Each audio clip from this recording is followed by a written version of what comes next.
नमस्कार विद्यार्थी मित्रांनो आणि पालकांनो, आजचा हा व्हिडिओ खूपच महत्त्वाचा ठरणार आहे बाळांनो.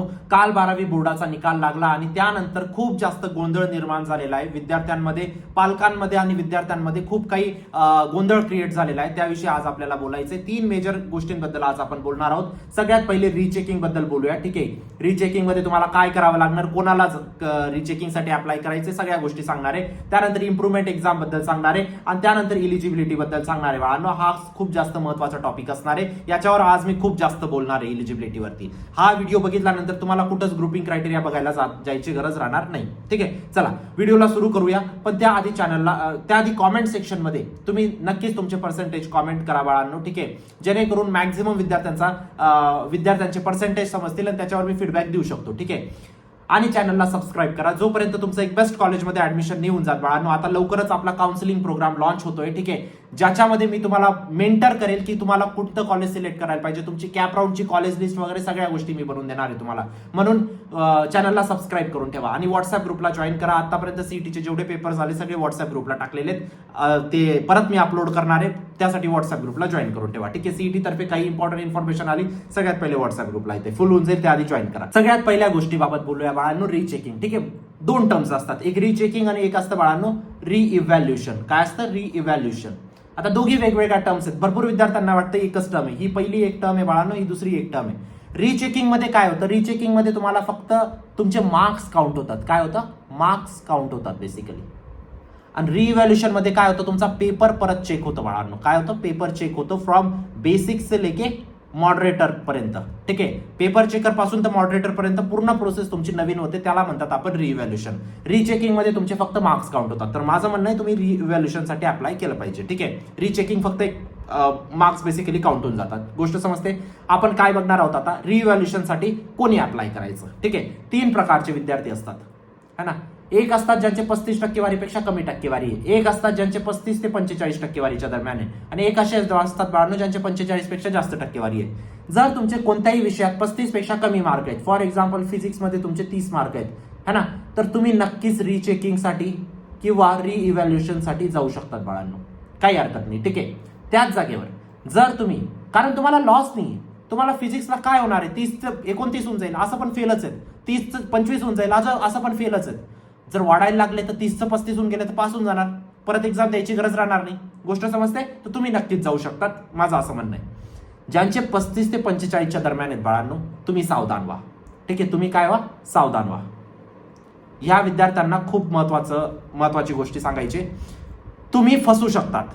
जर असं होतं ना बाळांनो, तुमचे फिजिक्समध्ये 36 मार्क आहेत आणि तुम्ही अप्लाय करता हे रीचेकिंग साठी किंवा रिव्हॅल्युएशन साठी, तुमचे हे 35 चे 34 पण होऊ शकतात बाळांनो आणि तुम्ही त्या जागेवर फेल होऊ शकतात. गोष्ट समजते? रीचेकिंग आणि रिइव्हॅल्युएशन मध्ये बाळांनो मार्क कमी पण होतात आणि मार्क जास्त पण होतात. जर तुमचे 35 ते 45च्या दरम्यान मार्क आहेत बाळांनो, तुमचे कमी झाले तर तुम्ही त्या जागेवर फेल होऊ शकतात. म्हणून जर तुम्हाला खूप जास्त विश्वास असेल तरच रीचेकिंग किंवा रिइव्हॅल्युएशन साठी अप्लाय करा, अदरवाईज नका अप्लाय करू. ठीक आहे, जर तुमचे 45 पेक्षा जास्त मार्क आहेत, तुम्हाला अप्लाय करायचं असेल अप्लाय करा, नाही नसेल अप्लाय करायचं नसेल अप्लाय करा. जर तुम्हाला वाटत असेल की मी 80 मार्क एक्सपेक्ट करत होतो आणि माझे 50 आले, नक्कीच अप्लाय करा. तुम्हाला काही घेणं देणं नाही, कारण तुमचे कमी झाले तर किती होणार आहे, 46 चे किती होऊन जातील, 40 होऊन जातील, 36 होऊन जातील, फेल नाही होणार तुम्ही एकदम, है ना. पण फेल होण्याचे चान्सेस कोणाचे जास्त आहेत? 35 ते 45 वाल्यांचे. तर तुम्ही थोडंसं सावधान राहा. ठीक आहे, हे झालं तुमचं कोणी अप्लाय करायचं समजलं. आता सगळ्यात महत्वाची गोष्ट, कसं अप्लाय करायचे. ठीक आहे, तुम्हाला स्टेप बाय स्टेप सांगतोय मी. सगळ्यात पहिले तुम्हाला वेबसाईटवरती जायचंय, महाराष्ट्र-hscboard.in वरती. ठीक आहे, तिथं गेल्यानंतर तुम्हाला स्टुडंट लॉग इन वरती क्लिक करायचंय. स्टुडंट लॉग इन वर जसं क्लिक करणार, तुम्हाला इथे एक ऑप्शन येईल बाळांनो, व्हेरिफिकेशन फोटो कॉपी रिइव्हॅल्युएशन, याच्यावरती तुम्हाला क्लिक करायचंय. जसं त्याच्यावर क्लिक करणार तुम्हाला 2 गोष्टी येतील, SSC आणि HSC. तुम्हाला HSC वरती क्लिक करायचंय, तुम्हाला इथं सीट नंबर टाकायचा, पासवर्ड टाकायचा आणि तुम्हाला रिइव्हॅल्युएशन साठी अप्लाय करायचं. सिंपल स्टेप आहे. ठीक आहे, 3 तारखेपासून तर 17 तारखेपर्यंत तुम्ही अप्लाय करू शकता. समजलं? आता जाऊया आपण कशावरती, इम्प्रुव्हमेंट एक्झाम वरती. ठीक आहे, त्यानंतर इलिजिबिलिटी वरती मला खूप काही बोलायचं आहे. ठीक आहे, आता इम्प्रुव्हमेंट कोणी दिली पाहिजे. आता बघा बाळांनो, 2 टाईपचे स्टुडंट्स असतात. ठीक आहे, याला व्यवस्थित समजून घ्या. एक जे फेल झालेले आहेत, फॉर एक्झाम्पल फिजिक्स मध्ये एखाद्या विद्यार्थ्याचे 34 मार्क आले. ठीक आहे, तो विद्यार्थी, आता बघा, आता याच्यात पण एक ट्विस्ट आहे, इम्प्रुव्हमेंट आणि री एक्झाम एकच गोष्ट आहे बाळांनो, एकच गोष्ट आहे. इम्प्रुव्हमेंट आणि री एक्झाम एकच गोष्ट आहे, फक्त 2 वेगळ्या विद्यार्थ्यांसाठी येते. री एक्झाम कोणासाठी? जे फेल झाले. तर तुम्ही जर फेल झालेत ना फिजिक्समध्ये, तर तुम्ही काय द्या, री एक्झाम द्या.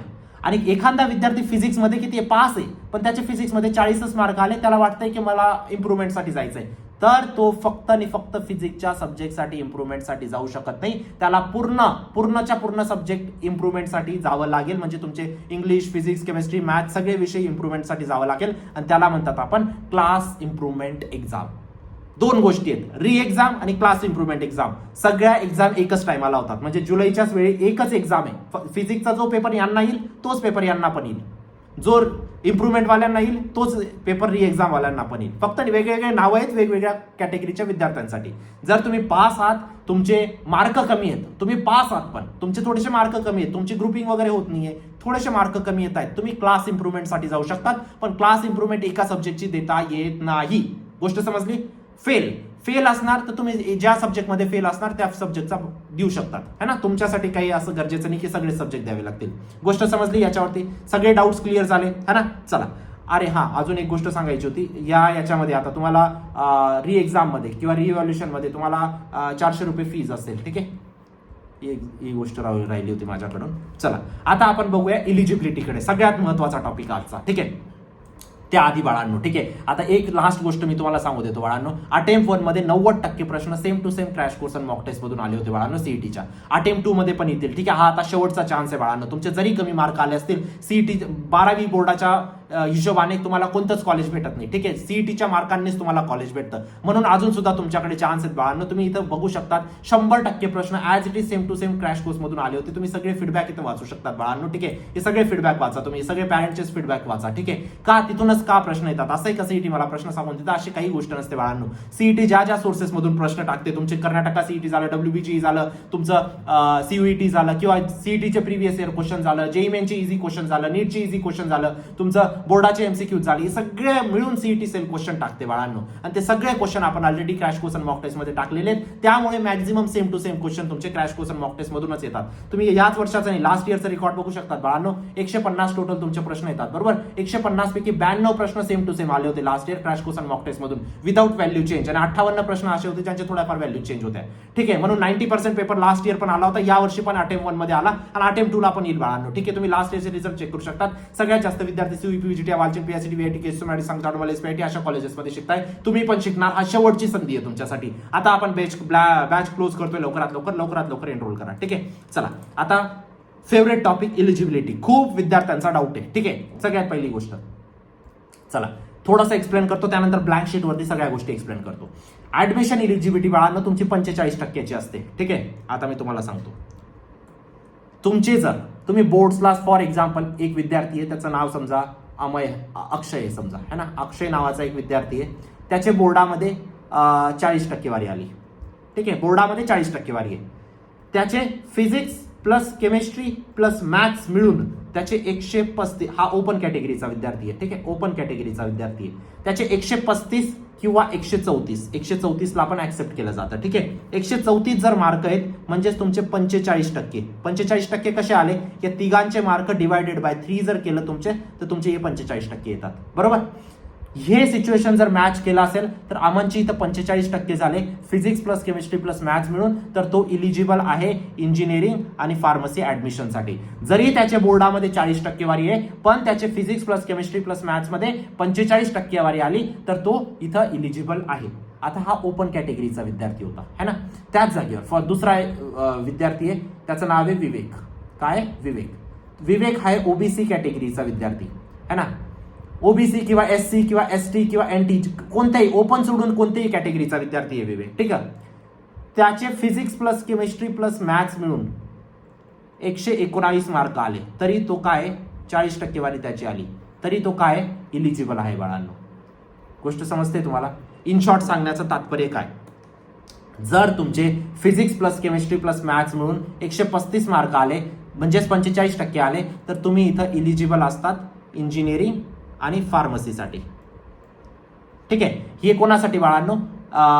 ओपनच्या विद्यार्थ्यांसाठी. फार्मसीसाठी फिजिक्स केमिस्ट्री प्लस बायोलॉजी, है ना. इंजिनिअरिंगसाठी फिजिक्स केमिस्ट्री प्लस मॅथ्स, यांचे मिळून 135 मार्क आले पाहिजे. आता दुसरी गोष्ट, जर तुम्ही कॅटेगरीमध्ये तर तुम्हाला फक्त 119 मार्क लागतील. 135च्या जागेवर 134 राहिलं चालेल, है ना, चालेल 134, पण 134च्या खाली नको. Open OBC SC ST NT वाल्यांना 119 मार्क लागतात. ठीक आहे, म्हणजे तुम्ही जर ओबीसीचे विद्यार्थी आहात किंवा SCचे विद्यार्थी आहात किंवा STचे विद्यार्थी आहात किंवा NTचे विद्यार्थी आहात किंवा SCBCचे विद्यार्थी आहेत, तुमचं physics plus chemistry plus maths मिळून तुम्हाला किती लागतील? फक्त आणि फक्त 119 मार्क लागतील. 120 लागतात, पण तुमची 119 वरती सुद्धा ऍक्सेप्ट केलं जातं. त्याच जागेवर फार्मसीसाठी physics plus chemistry plus biology मिळून किती पाहिजे? 119 मार्क पाहिजे तुमच्या या कॅटेगरीच्या विद्यार्थ्यांसाठी. जर तुम्ही ओपन कॅटेगरीचे विद्यार्थी आहात बाळांनो, तर तुम्हाला physics plus chemistry plus maths मिळून 134 मार्क पाहिजे आणि physics plus chemistry plus biology मिळून तुम्हाला 134 मार्क पाहिजे. हे झालं फार्मसीसाठी आणि हे झालं इंजिनिअरिंगसाठी. आता जर तुमचा क्रायटेरिया क्लिअर होत नसेल तर तुम्ही केमिस्ट्रीच्या जागेवर biotechnology, biology, technical vocational subject, computer science, information technology, information practices, agriculture, engineering, graphics, business studies, electronics, entrepreneurship या 11 सब्जेक्ट तुम्ही केमिस्ट्रीच्या जागेवर कोणताही एक सब्जेक्ट टाकू शकतात. फॉर एक्झाम्पल जर तुमचं फिजिक्स केमिस्ट्री मॅथ्स मिळून 119 होत नाही किंवा फिजिक्स केमिस्ट्री मॅथ्स मिळून 134 होत नाही, तुम्ही केमिस्ट्रीच्या जागेवर IT ला टाकू शकतात. IT किंवा कोणत्याही सब्जेक्टला, या सब्जेक्टपैकी कोणालाही. पण जो सब्जेक्ट 200 मार्काचा असेल त्याला पहिले 100 मार्कामध्ये कन्वर्ट करा. ठीक आहे, जो 100चा असेल त्याला काही कन्वर्ट करायची गरज नाही. गोष्ट समजते? आता महत्वाची गोष्ट, PCB साठी पण हा ऑप्शन नाहीये. PCB साठी फिजिक्स आणि केमिस्ट्री महत्वाचं आहे. बायोलॉजीच्या जागेवर फक्त आणि फक्त मॅथ्स जर असेल त्याचं तर मॅथ्स रिप्लेस करू शकतो. अदरवाईज त्याला physics plus chemistry plus biology तिघं मिळून 119 मार्क आणावे लागतील कॅटेगरीसाठी आणि 134 मार्क आणावे लागतील ओपनसाठी. जर त्याचा हा क्रायटेरिया भरत नसेल तर तो बायोलॉजीच्या जागेवर मॅथ हा सब्जेक्टला रिप्लेस करू शकतो, पण फिजिक्स केमिस्ट्रीला रिप्लेस करू शकत नाही. फक्त मॅथ्सला रिप्लेस करू शकतो तो पण, फक्त बायोलॉजीला रिप्लेस करू शकतो तो पण फक्त मॅथ्स सब्जेक्टने. गोष्ट समजते? तर हा झाला तुमचा कम्प्लीट इलिजिबिलिटी क्रायटेरिया बाळांनो. आता भरपूर विद्यार्थ्यांना डाऊट असतात की माझं मेकॅनिकल कोणता वेगळा सब्जेक्ट आहे, ठीक आहे, ऑप्शनमध्ये, तर तो सब्जेक्ट कन्सिडर केला तर चालेल का? मी एकच गोष्ट सांगेल, हे 11 सब्जेक्ट आपल्याला CET सेलने दिलेले आहेत. Physics plus chemistry plus maths मिळून केमिस्ट्रीच्या जागेवर फक्त आणि फक्त हे 11 सब्जेक्ट मधूनच एक सब्जेक्ट ठेवला जाईल. अदरवाईज दुसरा कोणता सब्जेक्ट ठेवला जाणार नाही. गोष्ट समजते? ठीक आहे, सगळे सब्जेक्ट व्यवस्थित बघा बाळांनो. ठीक आहे, तुमचं biotechnology, biology, technical vocational subject मध्ये तुमचं इलेक्ट्रॉनिक्स वगैरे येतं. ठीक आहे, इलेक्ट्रॉनिक चालेल. ठीक आहे, इलेक्ट्रॉनिक्स इथं पण दिलेलं आहे तसं तर, है ना, समजताय गोष्ट? हे झालं तुमचं इलिजिबिलिटी बाळांनो. आता सगळ्या गोष्टींबाबत आपण बोललो. री एक्झाम, रिव्हॅल्युएशन, इम्प्रुव्हमेंट, इलिजिबिलिटी, सगळ्या गोष्टींचे डाऊट तुमचे क्लिअर झाले असेल. जर तरी तुम्हाला डाऊट आहेत कॉमेंट सेक्शन मध्ये सांगा, मी प्रत्येक विद्यार्थ्याला रिस्पॉन्स देईल. ठीक आहे, आता 60 टक्केवारीचा जो क्रायटेरिया त्याच्याबद्दल बोलूया.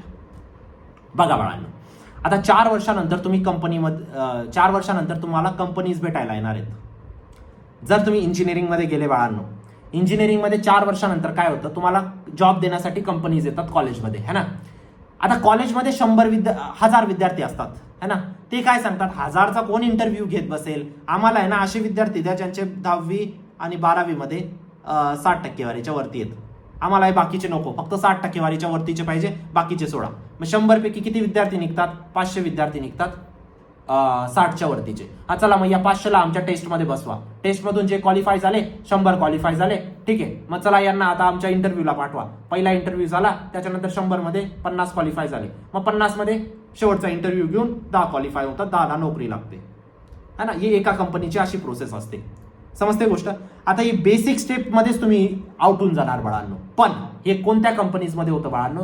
जर तुमच्या कॉलेजमध्ये 100 कंपनीज आल्या बाळांनो, जर तुमच्या कॉलेजमध्ये 100 कंपनी आल्या, फक्त आणि फक्त 40 कंपनी हे नाटक करतात या सगळ्या गोष्टींचं. 60 कंपनीज या सगळ्या गोष्टींचं नाटक नाही करत. 10वी 12वीचा स्कोर नाही विचारत, पण 40 कंपनीज विचारतात का? नक्कीच विचारतात. तुमचं CGPA पण विचारतात आणि तुमचं 10-12चा स्कोर पण विचारतात. गोष्ट समजते? 11चा नाही विचारत, 10th आणि 12चा. ठीक आहे, ही गोष्ट समजली. आता एक लक्षात ठेवा, आता हे फक्त कोणते कॉलेजेस, आता हा जो सिनॅरिओ सांगितला मी तुम्हाला, जस्ट अ सेकंड, मला फक्त 1 मिनिट द्या, याला इरेज करतो मी, है ना. महत्वाची गोष्ट तुम्हाला सांगायची. आता एक गोष्ट लक्षात घ्या, है ना. या गोष्टीला जो विद्यार्थी लवकर समजला त्याचं भलं आहे, है ना. आता हा जो सिनॅरिओ सांगितला मी 40 आणि 60चा, 100 मध्ये 40 कंपनीज 10वी 12वीचा स्कोर लागतो त्यांना, है ना, आणि बाकीच्या कंपनीजला नाही लागत. आता हा एक मीडियम लेवल कॉलेजसाठी सांगतोय बाळांनो. जर तुम्ही टॉप लेवल कॉलेजमध्ये गेला ना तर 90 कंपनी अशा असतात ज्यांना 10-12 ची काही घेणं देणं नसतं, पण 10 कंपनी असतात त्यांना 10-12 ची घेणं देणं असतं. जर तुम्ही लो कॉलेजमध्ये गेलात बाळांनो तर तुम्हाला आहे ना 90 कंपनी अशा सांगतील की आम्हाला 10वी-12वीचा स्कोर लागेल, 10च कंपनी अशा असतील ज्या आम्हाला स्कोर लागणार नाही असं सांगतील. मग आता हे तुमच्यावरती आहे, तुम्ही कोणत्या कॉलेजमध्ये जाणार.